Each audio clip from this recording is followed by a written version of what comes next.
डाल के मुझे डर नहीं लगता। कूट के ट्राई करो। खाया। खा लिया था आपने? नहीं।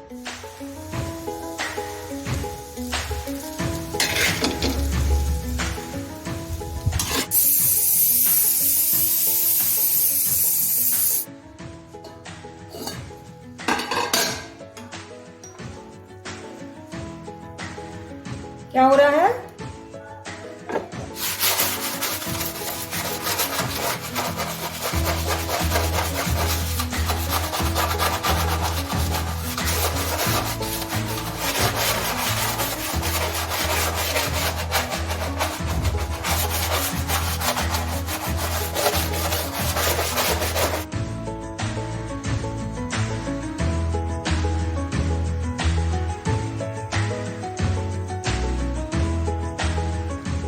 Hello, good morning.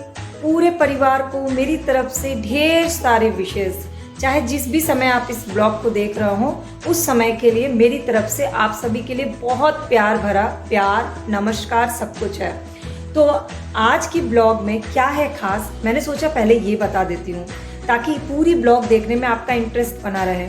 तो जैसा कि मैंने बताया कि मेरे ब्लॉग बनाने का उद्देश्य होता है कि आप लोगों को अपनी इन्फॉर्मेशंस के थ्रू हेल्दी रखना, आप लोग की लाइफ के छोटे बड़े काम को आसान बनाना और परिवार में आपकी इम्पोर्टेंस बनी रहे, आपके काम की वैल्यू रहे, ये सारी बातें करना। तो आज की ब्लॉग में सबसे पहले क्या खास है, तो जिस दिन हमारे घर में हाउसमेड नहीं आती हैं तो किस तरह से हम घर को मैनेज कर सकते हैं आसान तरीके से, ताकि अपने पास भी समय बच जाए अपने लिए। साथ ही साथ एक खास सी रेसिपी विंटर स्पेशल, एक खास सी स्किन केयर विंटर स्पेशल और एक कप सिरप बनाना बताने वाली हूँ, जिसको आपके घर में किसी को सर्दी खांसी हो चाहे ना हो 3 से 4 दिन ज़रूर पीना चाहिए, और चाहे बच्चे हों चाहे बुजुर्ग सभी को पीना चाहिए। तो इन चारों चीज़ों के साथ साथ और बहुत सारे टिप्स ट्रिक्स एंड जुगाड़ हैं। तो चलिए ब्लॉग को पूरी ज़रूर देखिएगा, और मुझे पता है कि आपको ये ब्लॉग बहुत इंटरेस्टिंग लगेगी। और मैं अभी अपने फेवरेट जगह पे हूँ, वो होता है घर का किचन। ज़्यादातर हाउसवाइफ्स की फेवरेट जगह उनके घर का किचन होता है, और आज मेरा किचन में ज़्यादा टाइम जाने वाला है क्योंकि मेरी हाउसमेट छुट्टी पे है। प्लस पॉइंट ये है कि वो पहले से बता के छुट्टी पे हैं, तो जब पहले से हमें पता होता है ना, तो हम उसी हिसाब से एक दिन पहले से चीज़ों को मैनेज कर लेते हैं। तो मैंने भी कई चीज़ें मैनेज कर ली हैं, जैसे कि सुबह सुबह उठ करके सबसे पहले ये सारे बर्तन धुल दिए हैं। तो अभी पहले इन सारे बर्तन को पोंछ करके जगह पे लगाना है, और उसके बाद डस्टिंग, झाड़ू, पोछा, ये सारी चीज़ें करूँगी। और हम बात भी करते रहेंगे, काम तो चलता रहता है, काम के साथ साथ बातें करते रहो ना तो बहुत मज़ा आता है और पॉजिटिविटी बनी रहती है। तो चलिए फिर चलते हैं, काम करते हैं। आप भी काम अपना करते रहिए और मुझे भी बताइए कि आपका पूरे दिन में क्या खास रहता है, और आपके घर में हाउसमेट नहीं आती है तो आप कैसे मैनेज करते हैं, ताकि मेरी हेल्प आप लोग की वजह से हो जाए। तो चलिए चलते हैं आज की ब्लॉग में। बर्तनों को धुल करके अगर किसी गहरे टब में रख देते हैं तो पानी सारा टब में चला जाता है। इससे स्लैब भी गीला नहीं होता, बर्तनों को पोंछना भी नहीं पड़ता है, और हमारा टाइम तो बचता ही बचता है, एक्स्ट्रा एफर्ट बच जाती है। तो मैंने 2 टब रखा हुआ है किचन में, एक जिसमें जूठे बर्तन रखते हैं और एक जिसमें बर्तन धुलने के बाद रखते हैं। तो मैंने बर्तन धुल करके ऑलरेडी टब में 15 मिनट के लिए छोड़ दिया था, तब तक किचन का बाकी क्लीनिंग कर ली और बर्तनों से पानी निकल गए। तो मैंने बर्तनों को सही जगह पे लगा दिया।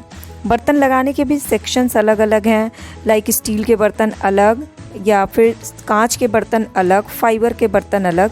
तो लगाने का जब सेक्शन अलग अलग होता है तो पता होता है, फटाफट से काम हो जाता है, और जब भी उसका इस्तेमाल करना हो तो भी वो आसान होता है। तो हमेशा किचन में ना अलग अलग सेक्शन, किचन क्या घर में हर जगह पे हर चीज़ का सेक्शन अलग अलग बना के रखें ना, तो हमारा मैनेजमेंट जो होता है वो आसान हो जाता है। और जब भी हाउसमेट ना आने को हो तो एक और चीज़ करनी होती है कि बर्तनों को इकट्ठा करना ही नहीं है। जब तक काम हो रहा है किचन में, गैस चूल्हे पे खाना बन रहा है, उतनी देर में जो बर्तन निकले उसको फटाफट से धुल के हटा देना। और स्पेशली अभी विंटर सीज़न में तो थोड़ा अगर बर्तन इकट्ठे हो जाते हैं तो फिर दोबारा करने का मन ही नहीं होता ठंड के कारण। तो ये ज़्यादा आसान तरीका होता है, क्योंकि ऑलरेडी आप किचन में हैं, आपके हाथ ठंडे ही हैं क्योंकि आप खाना बना रहे हैं, बार बार पानी को छू रहे हैं।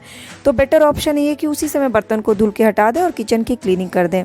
मेरी पर्सनली यही हैबिट है, तो मैंने सोचा आपसे भी शेयर करूं। वैसे आप क्या करते हैं ये ज़रूर मुझसे शेयर करिएगा। डेली हाउसमेट आती है तो कुछ चीज़ें हम नहीं करते हैं, हम छोड़ देते हैं। तो जिस दिन हाउसमेट नहीं आती हैं उस दिन उस चीज़ की क्लीनिंग हम डीपली करते हैं, मतलब मेरी ऐसी आदत है।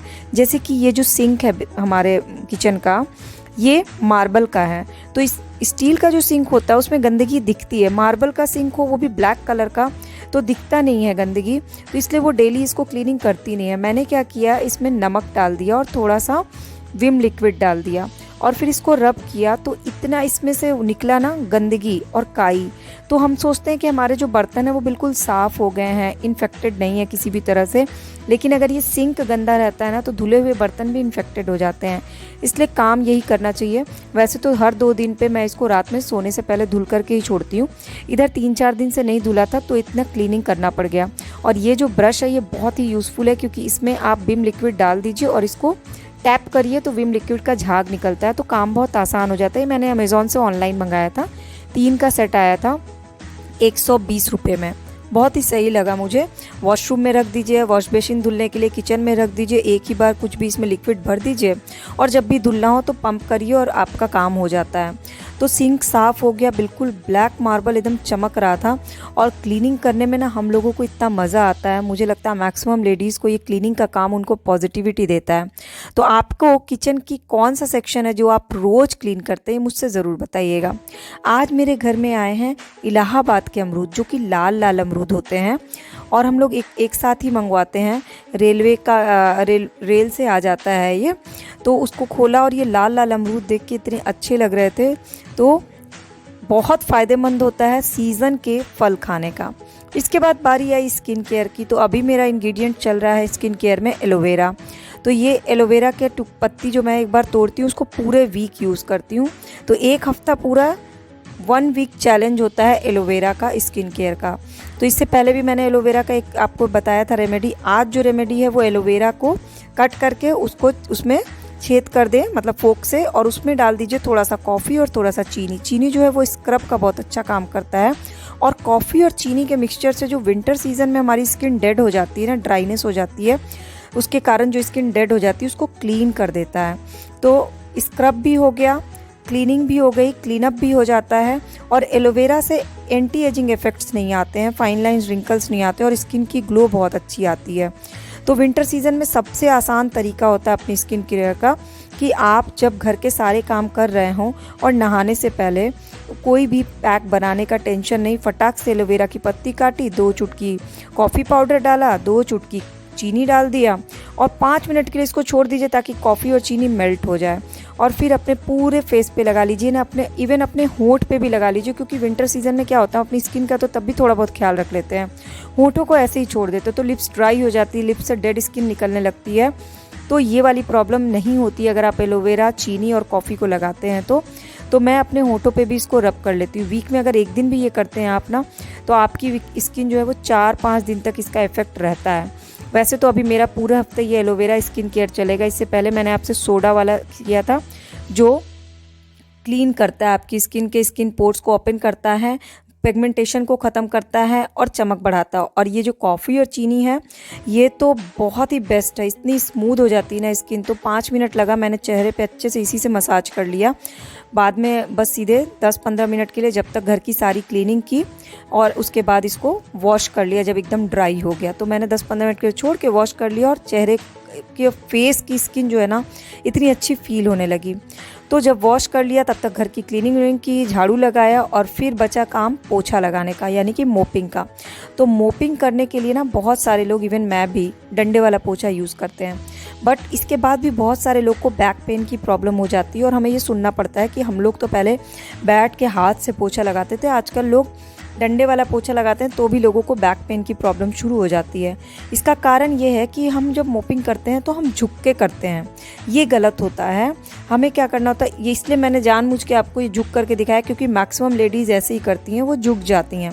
जबकि इस मोप का मेन कारण यही होता है, मोप देने का डंडे वाला, कि आप झुक के ना लगाएं, क्योंकि झुकने से क्या होता है पूरा बॉडी का लोड जो है आपके वो बैक पे पड़ जाता है और सही पोस्चर में आप झुकते नहीं हैं तो आपके बैकबोन पे असर होता है। खासकर जिन लेडीज़ की डिलीवरी होती है और एनेस्थीसिया दिया जाता है उनको बैकबोन की प्रॉब्लम जल्दी हो जाती है अगर वो झुक करके ज़्यादातर काम बैलेंस वे में नहीं करते हैं। तो इसीलिए हमें क्या करना है, मोप के डंडे का साइज़ बढ़ा लेना है और स्ट्रेट खड़े होकर लगाना है। मोप को थोड़ा डाउन कर लेना है। अगर आप इसका यूज़ करते हैं तो प्लीज़ इस चीज़ का ध्यान रखिएगा, तो बैकबोन की प्रॉब्लम नहीं होगी। इवन मेरे घर जो इससे पहले हाउसमेट थी, मैंने उनको ये मोप दिया था, बट उनकी हाइट बहुत ज़्यादा थी, अच्छी हाइट थी, तो उनको मैंने कहा था कि वो कमर में बेल्ट लगा कर करे, तो वो कमर में बेल्ट लगा के पोछा लगाती थी, क्योंकि उनको ऑलरेडी कमर की प्रॉब्लम थी। और इससे क्या हुआ कि उनकी प्रॉब्लम बढ़ी नहीं। तो ये छोटी छोटी सी बातें होती हैं ना, अगर हम ध्यान रखते हैं तो इन फ्यूचर हम अपने आप को हेल्दी रख पाते हैं। वरना अवॉइड करने वाला जो लेडीज़ का नेचर होता है वो अभी तो चल जाता है, पर फ्यूचर में कहते हैं ना, जब आप खुद ही हेल्दी नहीं रहिएगा तो आप बाकियों की क्या हेल्थ का ध्यान रख पाइएगा। तो मोपिंग कर ली, पंखा चला दिया, सूख गया पोछा, सब जगह रनर कारपेट जो भी हटाती हूँ वो बिछा दिया और नहा धोकर के पूजा पाठ कर लिया। और उसके बाद खाने की तैयारी की। तो खाने में आज फ्रूट्स नहीं था तो मैंने मिक्स सलाद बना लिया, खीरा, गाजर, टमाटर, मूली, चुकंदर मिला करके। चावल बनाया, दाल बनाया, साथ में गोभी, आलू, गाजर, मटर की सब्ज़ी बनाई, बहुत सिंपल सी।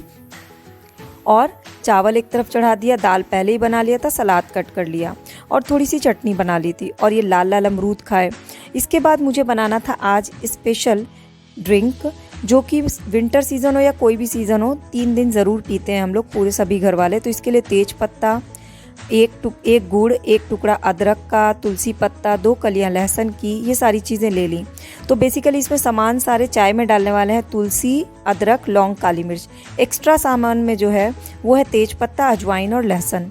2 कप पानी लेना है और 1 टुकड़ा गुड़ का डालिए, तुलसी पत्ता डालिए, तेज पत्ता डालिए। तेज पत्ता आपके शरीर को बहुत ही तेज़ी से डिटॉक्स करता है, यानी सप्ताह भर जो आप गंदी चीज़ें यानी मिलावट भरी चीज़ें खाते हैं उसका कोई इफेक्ट ना हो, इसलिए तेज पत्ता। लहसुन जो है वो किसी भी तरह के इन्फेक्शन को आपके शरीर में आने से रोक लेता है और बाकी सारी चीज़ें आपकी इम्यूनिटी को स्ट्रॉन्ग करती है और बीमारियों से बचाती है। तो इसको 10 मिनट के लिए खूब उबाल लिया और बाद में इसको छान के रख दिया और 2-2, 3-3 चम्मच 2 टाइम पी लिया। इसके बाद आज रात में फ्राइड राइस बनाया, क्योंकि दिन का चावल बच गया था और हाउसमेट भी नहीं आई थी। तो खाना अगर किसी को दे दो ना तो फीलिंग नहीं आती कि वेस्ट हुआ, बट ऐसे फेंक नहीं सकते। तो मैंने उसका फ्राइड राइस बना लिया। तो रिफाइंड ऑयल डाला, उसमें हरे प्याज के पत्ते, मटर, गाजर, गोभी, बीन्स, ये सारी सब्जियां डाल दी, नमक डाला और थोड़ा सा काली मिर्च, और इसको 2 मिनट के लिए स्टीयर फ्राइड कर दिया। उसके बाद बचे हुए जो चावल थे वो अच्छे से मैश करके इसमें डाल दिया और ऊपर से इसमें डाल दिया आधा चम्मच सोया सॉस। बस मिक्स किया, 1 मिनट के लिए इसको कर लिया और बढ़िया से फ्राइड राइस तैयार हो गई। बच्चों को भी बहुत पसंद आता है। तो बचे हुए चावल का एक बेस्ट इस्तेमाल हो जाता है ये वाला फ्राइड राइस। अगर आपको अच्छा लगेगा तो इसको ट्राई ज़रूर करिएगा, क्योंकि ये बहुत फटाफट बन जाता है और बहुत टेस्टी लगता है। मेरे लिए तो ये कंप्लीट हो जाता है क्योंकि इसमें सारी सब्जियाँ हैं। इसके बाद हम लोग बाहर गए लोहड़ी मनाने के लिए और सारी चीज़ें चढ़ाई और लोहड़ी मनाई। मुझे डर नहीं लगता। खा लिया।